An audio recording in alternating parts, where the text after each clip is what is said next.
अस्सलाम वालेकुम व्यूअर्स। आज हमने सॉल्व करनी है सेल्फ असेसमेंट एक्सरसाइज 9.1।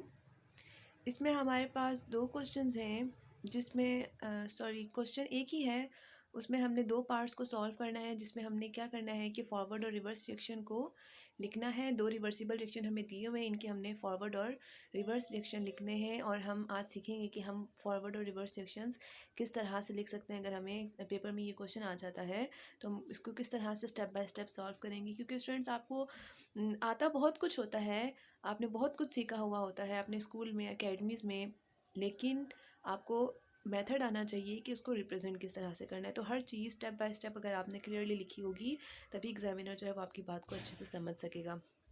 तो सबसे पहला जो हमें रिएक्शन दिया है वो है नाइट्रोजन और अमोनिया का रिएक्शन है, जिससे हमें जो प्रोडक्ट मिला है वो है नाइट्रोजन और हाइड्रोजन का रिएक्शन है, जिससे हमारे पास अमोनिया, हमारे पास जो प्रोडक्ट आया है। अब सबसे पहले हम फर्स्ट पार्ट को सॉल्व करते हैं। ठीक है, हमारे पास जो फर्स्ट पार्ट है वो सॉल्व करने जा रहे हैं हम।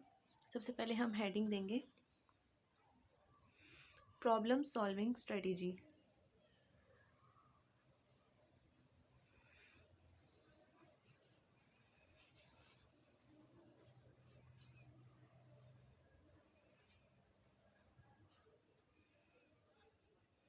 ठीक है, तो इसमें हम बताएंगे कि हमारा फॉरवर्ड रिएक्शन कौन सा होता है और बैकवर्ड रिएक्शन कौन सा होता है। सबसे पहले हम लिखेंगे the reaction from left to right, from left to right is forward reaction. इसको मैं शॉर्ट में लिख देती हूँ रिएक्शन को। सेकेंड वन हम लिखेंगे the reaction from right to left is reverse reaction. अगर हम लेफ्ट टू राइट मूव कर रहे हैं तो ये हमारा फॉरवर्ड रिएक्शन है। रिएक्शन जो है वो फॉरवर्ड मूव कर रहा है, मतलब प्रोडक्ट की तरफ। और अगर हम रिएक्शन जो है वो अगर मूव कर रहा है फ्रॉम राइट टू लेफ्ट, इसका मतलब है कि हमारा कौन सा है, रिवर्स रिएक्शन है। ठीक है, अब हम इसका सॉल्यूशन लिखते हैं।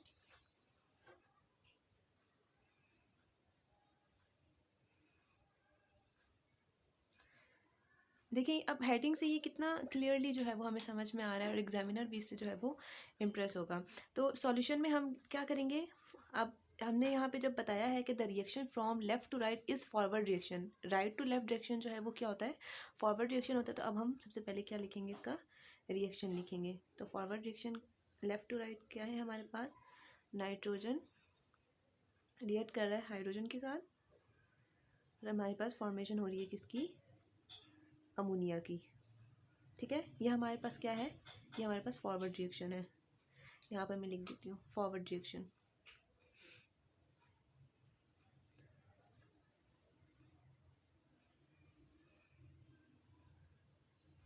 नेक्स्ट, अगर हमने इसी का बैकवर्ड रिएक्शन लिखना है तो वो हम किस तरह से लिखेंगे, रिवर्स रिएक्शन।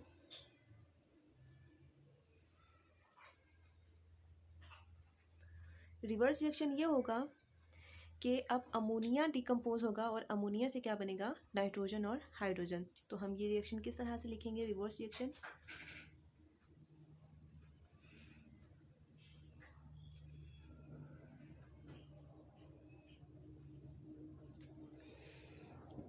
तो ये हमने क्या सॉल्व किया है कि हमने फॉरवर्ड और रिवर्स रिएक्शन जो है वो किस तरह से लिखना है, जो हमें रिवर्सिबल रिएक्शन गिवन है। सेकंड वन जो हमारे पास रिएक्शन गिवन है वो है हाइड्रोजन और आयोडीन का रिएक्शन, जिससे हमारे पास किसकी फॉर्मेशन हुई है, हाइड्रोजन आयोडाइड की। अब हम इसको सॉल्व करते हैं कि इसका फॉरवर्ड और रिवर्स रिएक्शन जो है वो हम किस तरह से लिखेंगे। नेक्स्ट हम इस रिएक्शन की भी प्रॉब्लम सॉल्विंग स्ट्रेटेजी लिखेंगे। इसमें भी हम बताएंगे स्टेप बाय स्टेप कि फॉरवर्ड रिएक्शन कौन सा होता है और बैकवर्ड रिएक्शन। दोबारा से हम इसमें भी लिखेंगे कि द रिएक्शन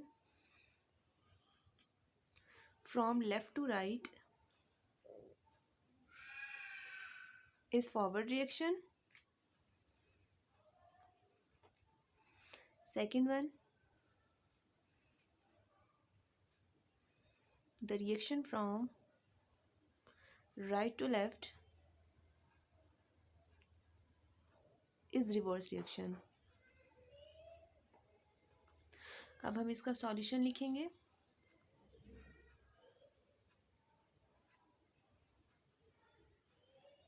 सॉल्यूशन में सबसे पहले हम क्या लिखेंगे? Forward reaction.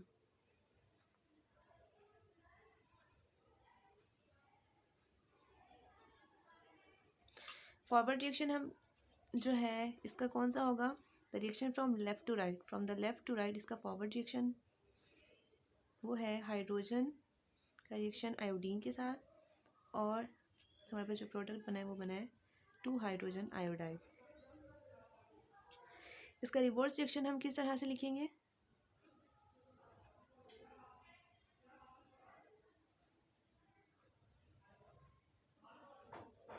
रिवर्स रिएक्शन में क्या होगा? हाइड्रोजन आयोडाइड जो है वो डिकम्पोज होगा, और उसकी डिकम्पोजिशन से हमारे पास आएंगी, हमें जो प्रोडक्ट्स मिलेंगे वो होंगे हाइड्रोजन और आयोडीन. इसका मतलब है कि फॉरवर्ड रिएक्शन में जो प्रोडक्ट है रिवर्स रिएक्शन में जो है वो रिएक्टेंट बन जाते हैं, और जो फॉरवर्ड रिएक्शन में रिएक्टेंट्स हैं वो रिवर्स रिएक्शन में प्रोडक्ट्स बन जाते हैं. तो इस तरह से अगर आपको पेपर में आ जाए कि फॉरवर्ड और रिवर्स रिएक्शन किस तरह से लिखा जाए, तो आपने लिखना तो सबको आ जाता है, बहुत इजी है, इसमें कोई मुश्किल बात नहीं है, लेकिन आपने इसको किस तरह से सॉल्व करना है, आपने इसको स्टेप बाय स्टेप सॉल्व करना है, ताकि एग्जामिनर देखते ही आपको अच्छे मार्क्स दे दे. और हर चीज़ को आपने हेडिंग्स के साथ मेंशन करना है, तो ये बहुत इंपॉर्टेंट चीज़ है. आई होप कि ये आपको समझ में आ गया होगा. नेक्स्ट लेक्चर में मिलते हैं इंशाल्लाह. अपना ढेर सारा ख्याल रखिएगा. अल्लाह हाफिज़.